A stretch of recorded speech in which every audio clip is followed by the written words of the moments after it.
Você está ouvindo o audiobook de O Evangelho segundo o Espiritismo de Allan Kardec. Agora, você vai ouvir o capítulo 16, Não se pode servir a Deus e a Mamon. Salvação dos ricos. Ninguém pode servir a dois senhores, porque ou odiará a um e amará a outro, ou se prenderá a um e desprezará o outro. Não podeis servir simultaneamente a Deus e a Mamon. Lucas 16. 13. Salvação dos ricos. Então, aproximou-se dele um mancebo e disse: Bom mestre, que bem devo fazer para adquirir a vida eterna? Respondeu Jesus: Por que me chamas bom? Bom só Deus o é. Se queres entrar na vida, guarda os mandamentos. Que mandamentos? Retrucou o mancebo. Disse Jesus: Não matarás. Não cometerás adultério. Não furtarás. Não darás testemunho falso. Honra a teu pai e a tua mãe, e ama a teu próximo como a ti mesmo. O moço lhe replicou: Tenho guardado todos esses mandamentos, desde que cheguei à mocidade. Que é o que ainda me falta? Disse Jesus: Se queres ser perfeito, vai, vende tudo o que tens, dá-o aos pobres e terás um tesouro no céu. Depois, vem e segue-me. O moço, ouvindo essas palavras, se foi todo tristonho, porque possuía grandes haveres. Jesus disse então a seus discípulos: Digo-vos em verdade, que bem difícil é que um rico entre no reino dos céus. Ainda uma vez vos digo: é mais fácil que um camelo passe pelo buraco de uma agulha, do que entrar um rico no reino dos céus. Mateus 19. 16 a 24. Lucas 18. 18 a 25. Marcos 10. 17 a 25. Preservar-se da avareza. Então, no meio do turba, um homem lhe disse: Mestre, dize a meu irmão que divida comigo a herança que nos tocou. Jesus lhe disse: Ó homem! Quem me designou para vos julgar, ou para fazer as vossas partilhas? E acrescentou: Tende o cuidado de preservar-vos de toda a avareza, seja qual for a abundância em que o homem se encontre, sua vida não depende dos bens que ele possua. Disse-lhes a seguir esta parábola. Havia um rico homem cujas terras tinham produzido extraordinariamente, e que se entretinha a pensar consigo mesmo, assim: Que hei de fazer, pois já não tenho lugar onde possa encerrar tudo o que vou colher? Aqui está, disse, o que farei.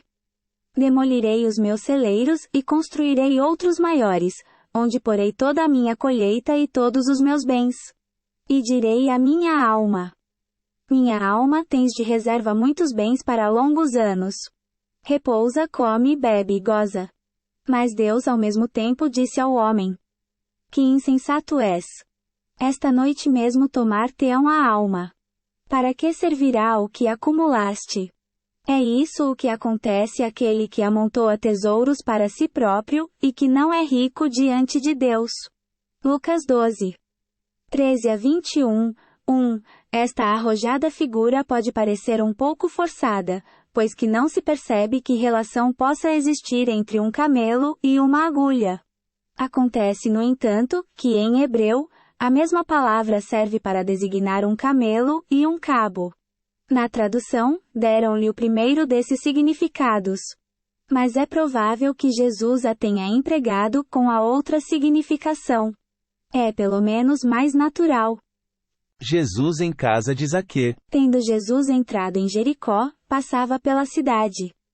E havia ali um homem chamado Zaqueu, chefe dos publicanos e muito rico, o qual, desejoso de ver a Jesus, para conhecê-lo, não o conseguia devido à multidão, por ser ele de estatura muito baixa. Por isso, correu à frente da turba e subiu a um sicômoro para o ver, porquanto ele tinha de passar por ali.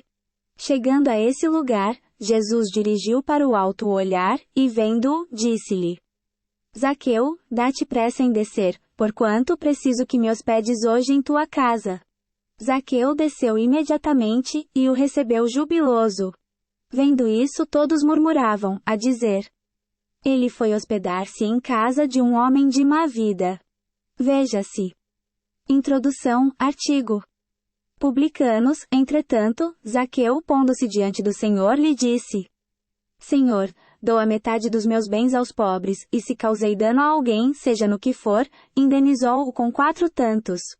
Ao que Jesus lhe disse: Esta casa recebeu hoje a salvação, porque também este é filho de Abraão. Visto que o Filho do Homem veio para procurar e salvar o que estava perdido. Lucas 19, 1-10. Parábola do mal rico. Havia um homem rico, que vestia púrpura e linho, e se tratava magnificamente todos os dias. Havia também um pobre chamado Lázaro, deitado à sua porta, todo coberto de úlceras, que muito estimaria poder mitigar a fome com as migalhas que caíam da mesa do rico. Mas ninguém lhe as dava e os cães lhe viam lamber as chagas. Ora, aconteceu que esse pobre morreu e foi levado pelos anjos para o seio de Abraão. O rico também morreu e teve por sepulcro o inferno. Quando se achava nos tormentos, levantou os olhos e via de longe Abraão e Lázaro em seu seio, e exclamando, disse estas palavras: Pai Abraão, tem piedade de mim, e manda-me Lázaro, a fim de que molhe a ponta do dedo na água para me refrescar a língua, pois sofro horrível tormento nestas chamas. Mas Abraão lhe respondeu: Meu filho, lembra-te de que recebeste em vida teus bens, e de que Lázaro só teve males. Por isso, ele agora está na consolação, e tu nos tormentos. Ao demais, existe para sempre um grande abismo entre nós e vós, de sorte que os que queiram passar daqui para aí não o podem, como também ninguém pode passar do lugar onde estás para aqui. Disse o rico: Eu então te suplico, pai Abraão, que o mandes à casa de meu pai, onde tenho 5 irmãos, a dar-lhes testemunho destas coisas, a fim de que não venham também eles para este lugar de tormento. Abraão lhe retrucou: Eles têm Moisés e os profetas. Que os escutem. Não, meu pai Abraão, disse o rico. Se algum dos mortos for ter com eles, farão penitência. Respondeu-lhe Abraão: Se eles não ouvem a Moisés, nem aos profetas, também não acreditarão, ainda mesmo que algum dos mortos ressuscite. Lucas 16. 19-31. Parábola dos talentos. O Senhor age como um homem que, tendo de fazer longa viagem fora do seu país, chamou seus servidores, e lhes entregou seus bens. Depois de dar 5 talentos a um, 2 a outro, e 1 a outro, a cada um segundo a sua capacidade, partiu imediatamente.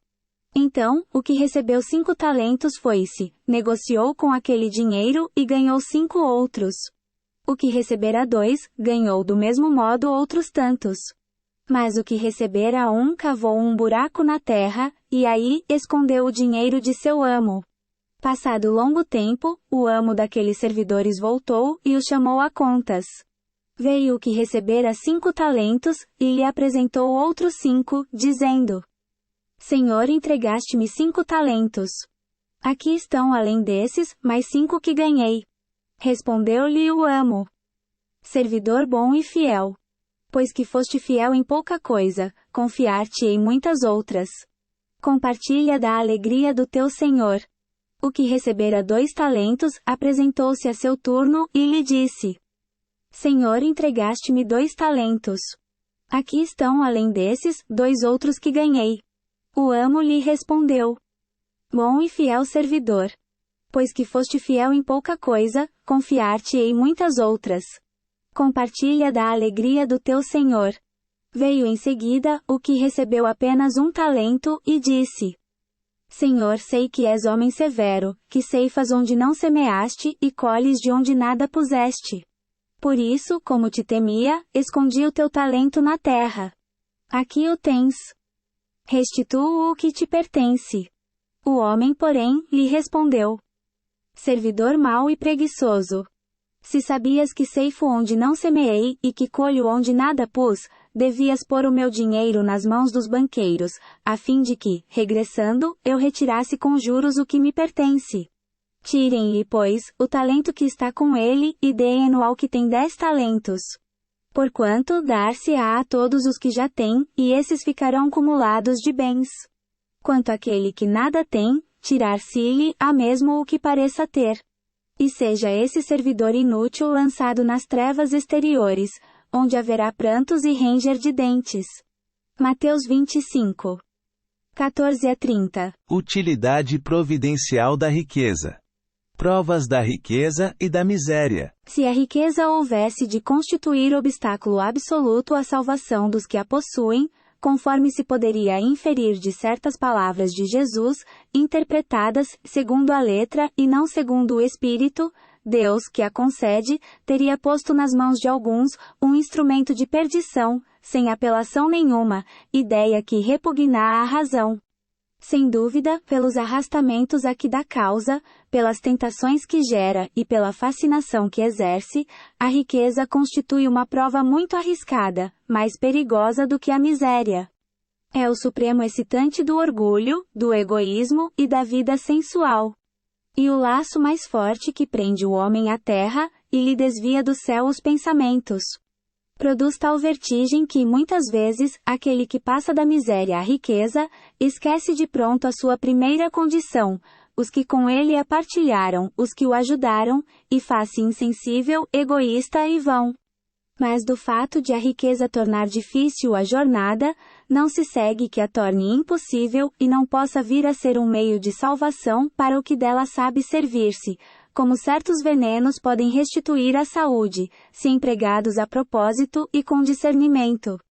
Quando Jesus disse ao moço, que o inquiria sobre os meios de ganhar a vida eterna: "Desfaze-te de todos os teus bens e segue-me", não pretendeu, de certo, estabelecer como princípio absoluto, que cada um deva despojar-se do que possui, e que a salvação só a esse preço se obtém. Mas, apenas mostrar que o apego aos bens terrenos é um obstáculo à salvação. Aquele moço, com efeito, se julgava quite porque observara certos mandamentos, e no entanto, recusava-se à ideia de abandonar os bens de que era dono. Seu desejo de obter a vida eterna, não ia até ao extremo de adquiri-la com sacrifício. O que Jesus lhe propunha era uma prova decisiva, destinada a pôr a nu o fundo do seu pensamento.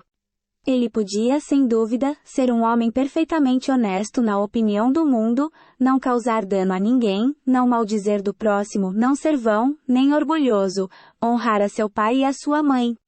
Mas, não tinha a verdadeira caridade. Sua virtude não chegava até a abnegação. Isso que Jesus quis demonstrar. Fazia uma aplicação do princípio: fora da caridade não há salvação. A consequência dessas palavras, em sua acepção rigorosa, seria a abolição da riqueza, por prejudicial à felicidade futura, e como causa de uma imensidade de males na terra. Seria, ao demais, a condenação do trabalho que a pode granjear. Consequência absurda, que reconduziria o homem à vida selvagem e que, por isso mesmo, estaria em contradição com a lei do progresso, que é lei de Deus. Se a riqueza é causa de muitos males, se exacerba tanto as más paixões, se provoca mesmo tantos crimes, não é a ela que devemos inculpar, mas ao homem que dela abusa, como de todos os dons de Deus. Pelo abuso, ele torna pernicioso o que lhe poderia ser de maior utilidade. E a consequência do estado de inferioridade do mundo terrestre. Se a riqueza somente males houvesse de produzir, Deus não a teria posto na terra. Compete ao homem fazê-la produzir o bem. Se não é um elemento direto de progresso moral, é, sem contestação, poderoso elemento de progresso intelectual. Com efeito, o homem tem por missão trabalhar pela melhoria material do planeta. Cabe-lhe desobstruí-lo, saneá-lo, dispô-lo para receber um dia toda a população que a sua extensão comporta. Para alimentar essa população que cresce incessantemente, preciso se faz aumentar a produção. Se a produção de um país é insuficiente, será necessário buscá-la fora. Por isso mesmo, as relações entre os povos constituem uma necessidade. A fim de mais as facilitar, cumpre sejam destruídos os obstáculos materiais que os separam, e tornadas mais rápidas as comunicações. Para trabalhos que são obra dos séculos, teve o homem de extrair os materiais até das entranhas da terra. Procurou na ciência os meios de os executar com maior segurança e rapidez. Mas para os levar a efeito, precisa de recursos. A necessidade fê-lo criar a riqueza, como o fez descobrir a ciência. A atividade que esses mesmos trabalhos impõem, lhe amplia e desenvolve a inteligência, e essa inteligência que ele concentra primeiro, na satisfação das necessidades materiais, o ajudará mais tarde a compreender as grandes verdades morais. Sendo a riqueza o meio primordial de execução, sem ela não mais grandes trabalhos, nem atividade, nem estimulante nem pesquisas. Com razão, pois, é a riqueza considerada elemento de progresso. Ponto. Desigualdade das riquezas. A desigualdade das riquezas é um dos problemas que inutilmente se procurará resolver, desde que se considere apenas a vida atual. A primeira questão que se apresenta é esta: por que não são igualmente ricos todos os homens? Não o são por uma razão muito simples. Por não serem igualmente inteligentes, ativos e laboriosos para adquirir, nem sóbrios e previdentes para conservar. E aliás, ponto matematicamente demonstrado que a riqueza, repartida com igualdade, a cada um daria uma parcela mínima e insuficiente. Que supondo efetuada essa repartição, o equilíbrio em pouco tempo estaria desfeito, pela diversidade dos caracteres e das aptidões. Que supondo-a possível e durável, tendo cada um somente com que viver, o resultado seria o aniquilamento de todos os grandes trabalhos que concorrem para o progresso e para o bem-estar da humanidade. Que admitido desse ela a cada um o necessário, já não haveria o aguilhão que impele os homens às grandes descobertas e aos empreendimentos úteis. Se Deus a concentra em certos pontos, é para que daí se expanda em quantidade suficiente, de acordo com as necessidades. Admitido isso, pergunta-se por que Deus a concede a pessoas incapazes de fazê-la frutificar para o bem de todos. Ainda aí está uma prova da sabedoria e da bondade de Deus. Dando-lhe o livre-arbítrio, quis ele que o homem chegasse, por experiência própria, a distinguir o bem do mal, e que a prática do primeiro, resultasse de seus esforços e da sua vontade. Não deve o homem ser conduzido fatalmente ao bem, nem ao mal, sem o que não mais fora senão instrumento passivo e irresponsável como os animais. A riqueza é um meio de o experimentar moralmente. Mas, como ao mesmo tempo é poderoso meio de ação para o progresso, não quer Deus que ela permaneça longo tempo improdutiva, pelo que incessantemente a desloca. Cada um tem de possuí-la, para se exercitar em utilizá-la, e demonstrar que uso sabe fazer dela. Sendo, no entanto, materialmente impossível que todos a possuam ao mesmo tempo, e acontecendo além disso, que se todos a possuíssem, ninguém trabalharia, com o que o melhoramento do planeta ficaria comprometido, cada um a possui por sua vez. Assim, um que não a tem hoje, já a teve ou terá noutra existência. Outro que agora a tem, talvez não a tenha amanhã. Há ricos e pobres, porque sendo Deus justo como é, a cada um prescreve trabalhar a seu turno. A pobreza é, para os que a sofrem, a prova da paciência e da resignação. A riqueza é, para os outros, a prova da caridade e da abnegação. Deploram-se com razão, o péssimo uso que alguns fazem das suas riquezas, as ignóbeis paixões que a cobiça provoca, e pergunta-se: Deus será justo, dando-as a tais criaturas? E exato que, se o homem só tivesse uma única existência, nada justificaria semelhante repartição dos bens da terra. Se, entretanto, não tivermos em vista apenas a vida atual, e, ao contrário, considerarmos o conjunto das existências, veremos que tudo se equilibra com justiça. Carece, pois, o pobre de motivo assim para acusar a providência, como para invejar os ricos, e estes para se glorificarem do que possuem. Se abusam, não será com decretos ou leis suntuárias que se remediará ao mal. As leis podem, de momento, mudar o exterior, mas não logram mudar o coração. Daí vêm serem elas, de duração efêmera, e quase sempre seguidas de uma reação mais desenfreada. A origem do mal reside no egoísmo e no orgulho. Os abusos de toda espécie cessarão, quando os homens se regerem pela lei da caridade. Ponto. Instruções dos Espíritos à verdadeira propriedade. O homem só possui em plena propriedade aquilo que lhe é dado levar deste mundo. Do que encontra ao chegar e deixa ao partir, goza ele enquanto aqui permanece. Forçado, porém, que é a abandonar tudo isso, não tem das suas riquezas a posse real, mas simplesmente o usufruto. Que é então o que ele possui? Nada do que é de uso do corpo. Tudo o que é de uso da alma. A inteligência, os conhecimentos, as qualidades morais, o que ele traz e leva consigo, o que ninguém lhe pode arrebatar, o que lhe será de muito mais utilidade no outro mundo do que neste. Depende dele ser mais rico ao partir do que ao chegar, visto como, do que tiver adquirido em bem, resultará a sua posição futura. Quando alguém vai a um país distante, constitui a sua bagagem de objetos utilizáveis nesse país. Não se preocupa com os que ali lhe seriam inúteis. Procedei do mesmo modo, com relação à vida futura. Aprovisionai-vos de tudo o de que lá vos possais servir. Ao viajante que chega a um albergue, bom alojamento é dado, se o pode pagar. A outro de parcos recursos, toca um menos agradável. Quanto ao que nada tenha de seu, vai dormir numa enxerga. O mesmo sucede ao homem, a sua chegada no mundo dos espíritos. Depende dos seus haveres, o lugar para onde vá.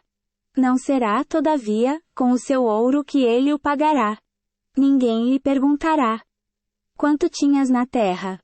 Que posição ocupavas? Eras príncipe ou operário? Perguntar-lhe-ão: que trazes contigo? Não se lhe avaliarão os bens, nem os títulos, mas a soma das virtudes que possua. Ora, sob esse aspecto, pode o operário ser mais rico do que o príncipe. Em vão alegará que antes de partir da terra pagou a peso de ouro a sua entrada no outro mundo. Responder-lhe-ão: os lugares aqui não se compram. Conquistam-se por meio da prática do bem. Com a moeda terrestre has podido comprar campos, casas, palácios. Aqui, tudo se paga com as qualidades da alma. És rico dessas qualidades? Sê bem-vindo, e vai para um dos lugares da primeira categoria, onde te esperam todas as venturas. És pobre delas? Vai para um dos da última, onde serás tratado de acordo com os teus haveres. Pascal. Genebra, 1860. Instruções dos Espíritos à verdadeira propriedade. Os bens da terra pertencem a Deus, que os distribui a seu grado, não sendo o homem senão o usufrutuário, o administrador mais ou menos íntegro e inteligente desses bens. Tanto eles não constituem propriedade individual do homem, que Deus frequentemente anula todas as previsões, e a riqueza, foge àquele que se julga com os melhores títulos para possuí-la. Direis, porventura, que isso se compreende no tocante aos bens hereditários, porém, não relativamente aos que são adquiridos pelo trabalho. Sem dúvida alguma, se há riquezas legítimas, são estas últimas, quando honestamente conseguidas, porquanto uma propriedade só é legitimamente adquirida, quando da sua aquisição, não resulta dano para ninguém. Contas serão pedidas até mesmo de um único ceito mal ganho, isto é, com prejuízo de outrem. Mas do fato de um homem dever a si próprio a riqueza que possua, seguir-se, a que ao morrer, alguma vantagem lhe advenha desse fato? Não são a miúde inúteis as precauções que ele toma para transmiti-la a seus descendentes? De certo, porquanto, se Deus não quiser que ela lhes vá ter as mãos, nada prevalecerá contra a sua vontade. Poderá o homem usar e abusar de seus haveres durante a vida, sem ter de prestar contas? Não. Permitindo-lhe que a adquirisse, é possível haja Deus tido em vista recompensar-lhe, no curso da existência atual, os esforços, a coragem, a perseverança. Se, porém, ele somente os utilizou na satisfação dos seus sentidos ou do seu orgulho, Se tais haveres se lhe tornaram causa de falência, melhor fora não os ter possuído, visto que perde de um lado o que ganhou do outro, anulando o mérito de seu trabalho. Quando deixar a terra, Deus lhe dirá que já recebeu a sua recompensa. N. Espírito Protetor. Bruxelas, 1861. Emprego da fortuna. Não podeis servir a Deus e a Mamon. Guardai bem isso em lembrança vós, a quem o amor do ouro domina. Vós que venderíeis a alma para possuir tesouros, porque eles permitem vos eleveis acima dos outros homens, e vos proporcionam os gozos das paixões que vos escravizam. Não. Não podeis servir a Deus e a Mamon. Se, pois, sentis vossa alma dominada pelas cobiças da carne, dai-vos pressa em alijar o jugo que vos oprime, porquanto Deus, justo e severo, vos dirá: que fizeste, econômo infiel, dos bens que te confiei? Esse poderoso móvel de boas obras, exclusivamente o empregaste na tua satisfação pessoal. Qual então, o melhor emprego que se pode dar à riqueza? Procurai nestas palavras. Amai-vos uns aos outros, a solução do problema. Elas guardam o segredo do bom emprego das riquezas. Aquele que se acha animado do amor do próximo, tem aí toda traçada a sua linha de proceder. Na caridade está, para as riquezas, o emprego que mais apraz a Deus. Não nos referimos, é claro, a essa caridade fria e egoísta, que consiste em a criatura espalhar ao seu derredor o supérfluo de uma existência dourada. Referimo-nos à caridade plena de amor, que procura a desgraça e a ergue, sem a humilhar. Rico. Ponto. Dá do que te sobra. Fez mais. Dá um pouco do que te é necessário, porquanto o de que necessitas, ainda é supérfluo. Mas dá com sabedoria. Não repilas o que se queixa, com receio de que te engane. Vai às origens do mal. Alivia primeiro. Em seguida informa-te, e vê se o trabalho, os conselhos, mesmo a afeição não serão mais eficazes do que a tua esmola. Difunde em torno de ti, como socorros materiais, o amor de Deus, o amor do trabalho, o amor do próximo. Coloca tuas riquezas sobre uma base que nunca lhes faltará e que te trará grandes lucros. A das boas obras. A riqueza da inteligência, deves utilizá-la como a do ouro. Derrama em torno de ti os tesouros da instrução. Derrama sobre teus irmãos os tesouros do teu amor e eles frutificarão. Cheveros.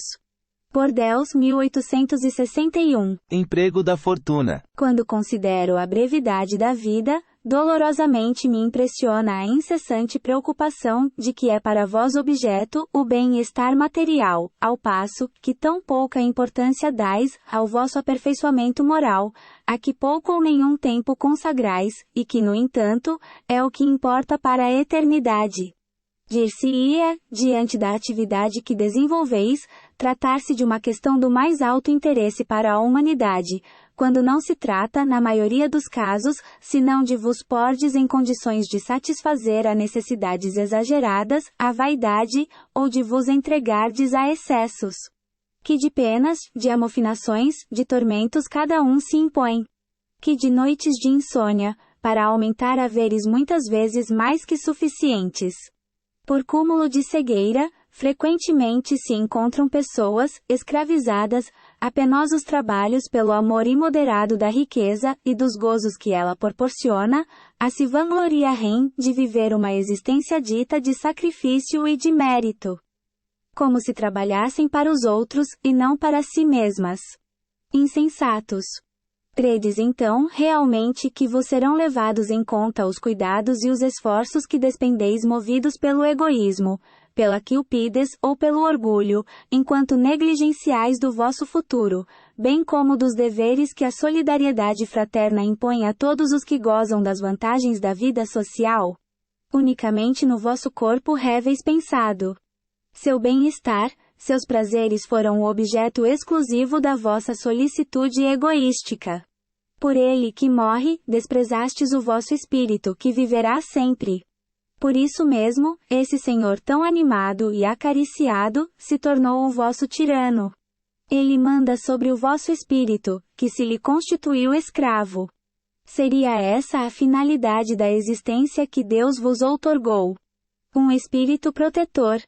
Cracóvia, L. 861. Emprego da fortuna. Sendo o homem o depositário, o administrador dos bens que Deus lhe pôs nas mãos, contas severas lhe serão pedidas do emprego que lhes haja ele dado, em virtude do seu livre arbítrio.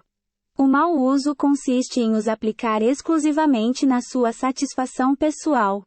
Bom é o uso, ao contrário, todas as vezes que deles resulta um bem qualquer para outrem.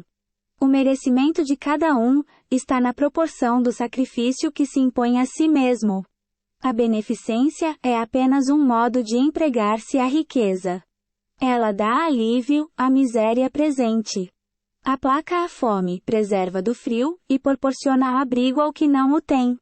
Dever, porém, igualmente imperioso e meritório é o de prevenir a miséria. Tal, sobretudo, a missão das grandes fortunas, missão a ser cumprida, mediante os trabalhos de todo gênero que com elas se podem executar.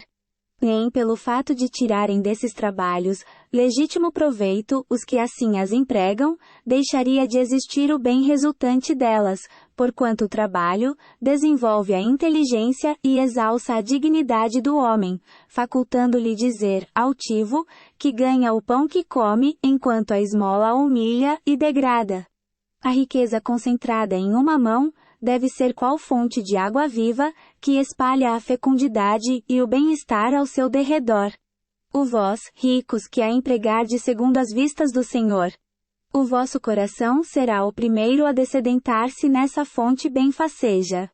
Já nesta existência, fruireis os inefáveis gozos da alma, em vez dos gozos materiais do egoísta, que produzem no coração o vazio.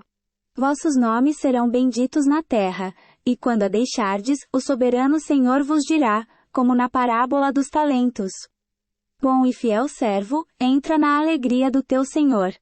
Nessa parábola, o servidor que enterrou o dinheiro que lhe fora confiado, é a representação dos avarentos, em cujas mãos se conserva improdutiva a riqueza. Se, entretanto, Jesus fala principalmente das esmolas, é que naquele tempo e no país em que ele vivia, não se conheciam os trabalhos que as artes e a indústria criaram depois, e nas quais as riquezas podem ser aplicadas utilmente para o bem geral. A todos os que podem dar pouco ou muito direi, pois: dai esmola quando for preciso. Mas tanto quanto possível, convertei-a em salário, a fim de que aquele que a receba não se envergonhe dela. Fenelon. Argel, 1860. Desprendimento dos bens terrenos. Venho, meus irmãos, meus amigos, trazer-vos o meu óbolo, a fim de vos ajudar a avançar desassombradamente, pela senda do aperfeiçoamento em que entrastes. Nós nos devemos uns aos outros. Somente pela união sincera e fraternal entre os espíritos e os encarnados, será possível a regeneração. Vosso amor aos bens terrenos, constitui um dos mais fortes óbices ao vosso adiantamento moral e espiritual. Pelo apego à posse de tais bens, destruís as vossas faculdades de amar, com as aplicardes todas as coisas materiais. Sede sinceros. Proporciona a riqueza uma felicidade sem mescla. Quando tendes cheios os cofres, não há sempre um vazio no vosso coração? No fundo dessa cesta de flores, não há sempre oculto um réptil. Compreendo a satisfação, bem justa aliás, que experimenta o homem que, por meio de trabalho honrado e assíduo, ganhou uma fortuna. Mas dessa satisfação, muito natural e que Deus aprova, há um apego que absorve todos os outros sentimentos e paralisa os impulsos do coração. Vai grande distância, tão grande quanto a que separa da prodigalidade exagerada, a sórdida avareza, dois vícios entre os quais colocou Deus a caridade, santa e salutar virtude que ensina o rico a dar sem ostentação, para que o pobre receba sem baixeza. Que a fortuna vos tenha vindo da vossa família, quer a tenhais ganho com o vosso trabalho, há uma coisa que não deveis esquecer nunca. É que tudo promana de Deus, tudo retorna a Deus, nada vos pertence na terra, nem sequer o vosso pobre corpo. A morte vos despoja dele, como de todos os bens materiais. Sois depositários e não proprietários, não vos iludais. Deus vô-los emprestou, tendes de lhos restituir. E ele empresta sob a condição de que o supérfluo, pelo menos, caiba aos que carecem do necessário. Um dos vossos amigos vos empresta certa quantia. Por pouco honesto que sejais, fazeis questão de LH restituirdes escrupulosamente, e lhe ficais agradecido. Pois bem, essa é a posição de todo homem rico. Deus é o amigo celestial, que lhe emprestou a riqueza, não querendo para si mais do que o amor e o reconhecimento do rico. Exige deste, porém, que a seu turno dê aos pobres que são, tanto quanto ele, seus filhos. Ardente e desvairada cobiça, despertam nos vossos corações os bens que Deus vos confiou. Já pensastes, quando vos deixais apegar imoderadamente a uma riqueza perecível e passageira como vós mesmos, que um dia tereis de prestar contas ao Senhor daquilo que vos veio dele?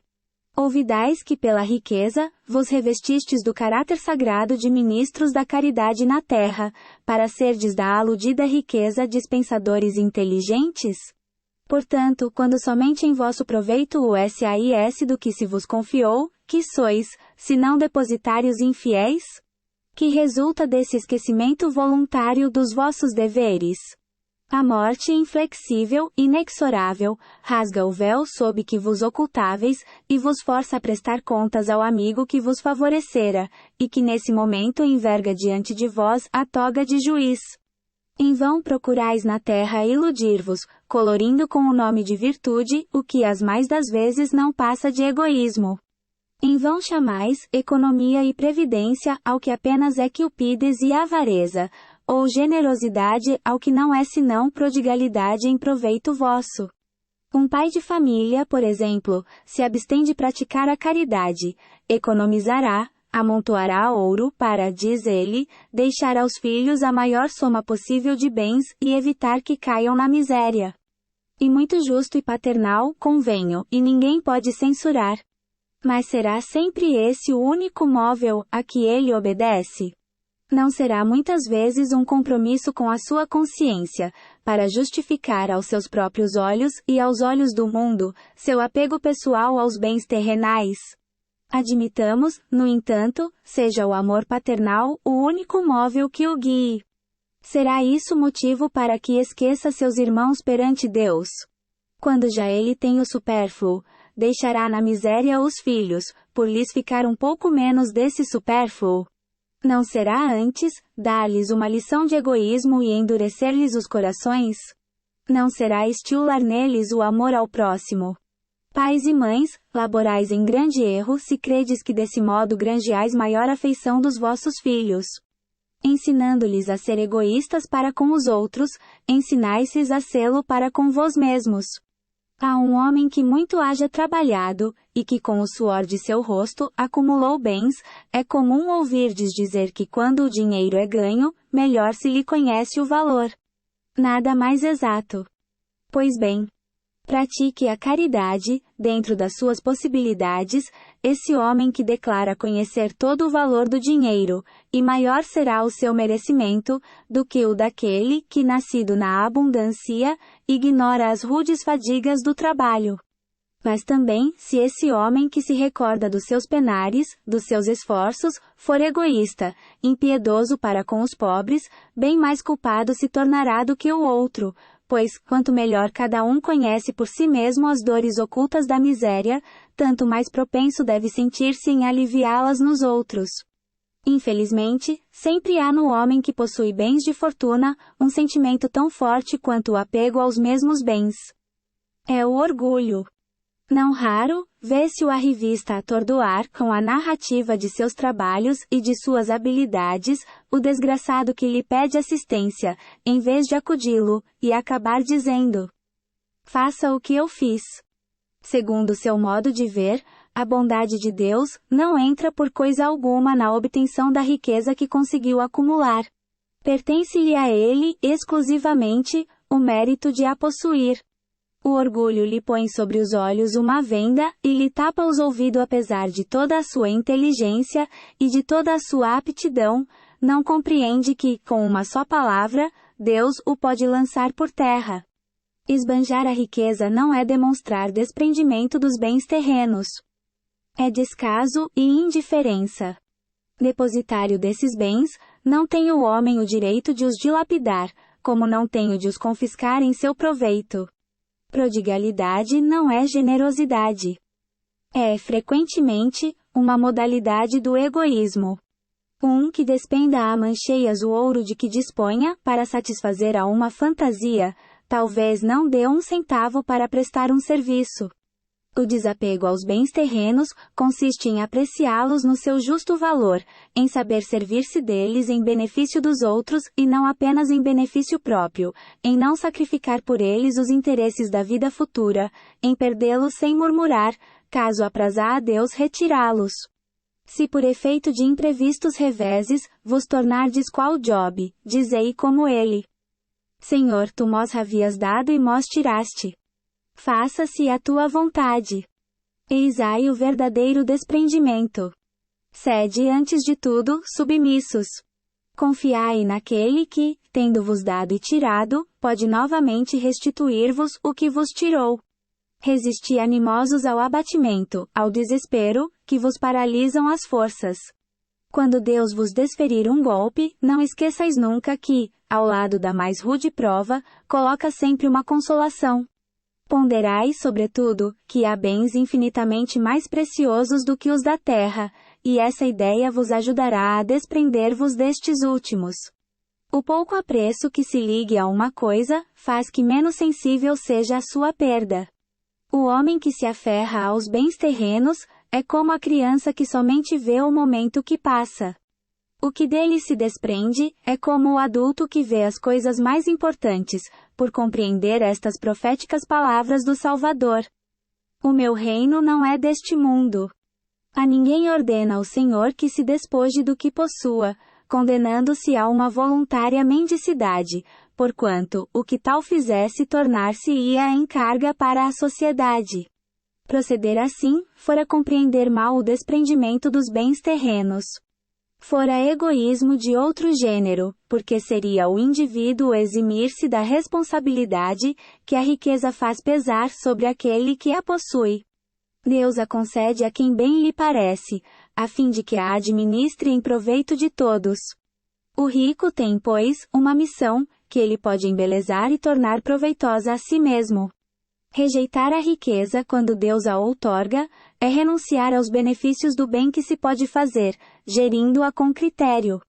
Sabendo prescindir dela quando não a tem, sabendo empregá-la utilmente quando a possui, sabendo sacrificá-la quando necessário, procede a criatura de acordo com os desígnios do Senhor. Diga, pois, aquele a cujas mãos venha o que no mundo se chama uma boa fortuna. Meu Deus, tu me destinaste um novo encargo.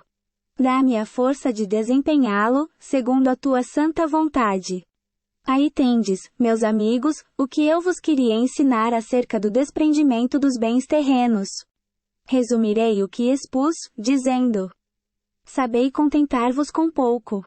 Se sois pobres, não invejeis os ricos, porquanto a riqueza não é necessária à felicidade. Se sois ricos, não esqueçais que os bens de que dispondes apenas vos estão confiados, e que tendes de justificar o emprego que lhes derdes, como se prestasseis contas de uma tutela. Não sejais depositário infiel, utilizando-os unicamente em satisfação do vosso orgulho e da vossa sensualidade. Não vos julgueis com o direito de dispor em vosso exclusivo proveito daquilo que recebestes, não por doação, mas simplesmente como empréstimo. Se não sabeis restituir, não tendes o direito de pedir, e lembrai-vos de que aquele que dá aos pobres, salda a dívida que contraiu com Deus. Lacordaire. Constantina, 1863. Transmissão de riqueza. O princípio, segundo o qual ele é apenas depositário da fortuna de que Deus lhe permite gozar durante a vida, tira ao homem o direito de transmiti-la aos seus descendentes.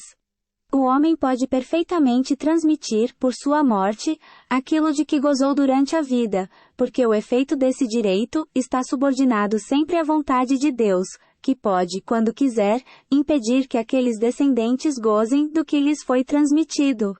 Não é outra a razão por que desmoronam fortunas que parecem solidamente constituídas. E pois, impotente a vontade do homem para conservar nas mãos da sua descendência a fortuna que possua. Isso, entretanto, não o priva do direito de transmitir o empréstimo que recebeu de Deus, uma vez que Deus pode retirá-lo, quando o julgue oportuno. São Luís. Paris, 1860.